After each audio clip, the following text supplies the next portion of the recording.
Imagine une jeune fille née dans un pays fier, entourée par l'océan, les forêts et les châteaux de pierre. Un pays qui veut rester libre, malgré les convoitises de ses puissants voisins. Cette jeune fille va devenir reine de France. Non pas une fois, mais 2 fois, tout en essayant de protéger son peuple et sa terre natale. Cette femme, c'est Anne de Bretagne, duchesse courageuse, reine intelligente et stratège déterminée. Elle a marqué l'histoire de France par sa force de caractère, sa culture et son amour pour la Bretagne. Anne naît en 1477 à Nantes, dans le duché de Bretagne, une région riche et presque indépendante du royaume de France. Son père, François II, est le duc de Bretagne. Il souhaite que sa fille devienne une souveraine forte, capable de défendre le duché. Dès son enfance, Anne reçoit une éducation rare pour une fille de son époque. Elle apprend à lire, à écrire, à parler plusieurs langues, et surtout à comprendre la politique, les alliances et les dangers du pouvoir. Anne est vive, réfléchie et très attachée à la Bretagne. Elle aime ses paysages, ses traditions et son peuple, et grandit avec une idée claire dans la tête, protéger l'indépendance de son duché. À seulement 12 ans, elle devient duchesse de Bretagne après la mort de son père.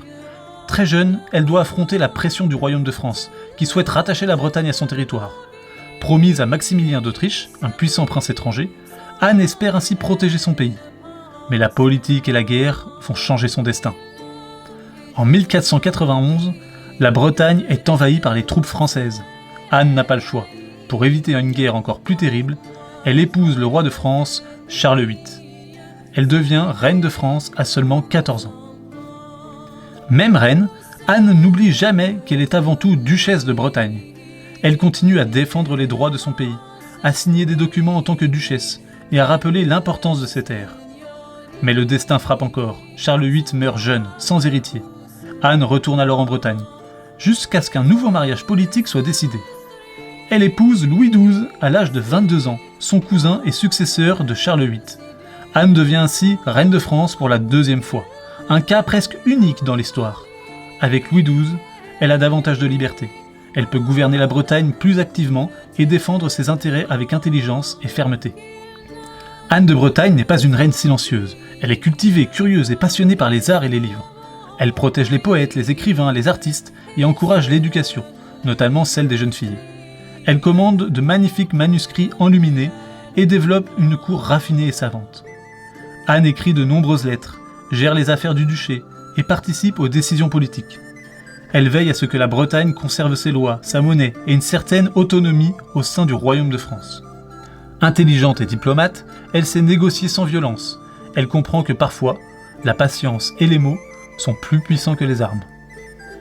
Anne de Bretagne meurt en 1514, à seulement 36 ans, après une vie intense et pleine de responsabilités.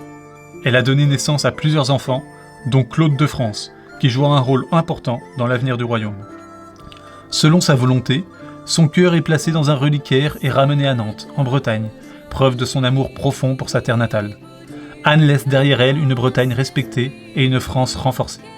Elle reste dans l'histoire comme une reine proche de son peuple, fidèle à ses racines et déterminée à défendre ce qu'elle aimait. Anne de Bretagne nous enseigne que le courage et l'intelligence peuvent protéger ce qui nous est cher. Elle montre que l'on peut à la fois être femme, souveraine et stratège, même dans un monde dominé par les hommes. Son histoire rappelle que le leadership peut se montrer avec sagesse, culture et détermination. Anne n'a pas régné par la force, mais par l'amour de son peuple et la fidélité à ses valeurs. Aujourd'hui encore, elle reste un symbole de fierté, de courage et de loyauté, une reine dont l'héritage traverse les siècles.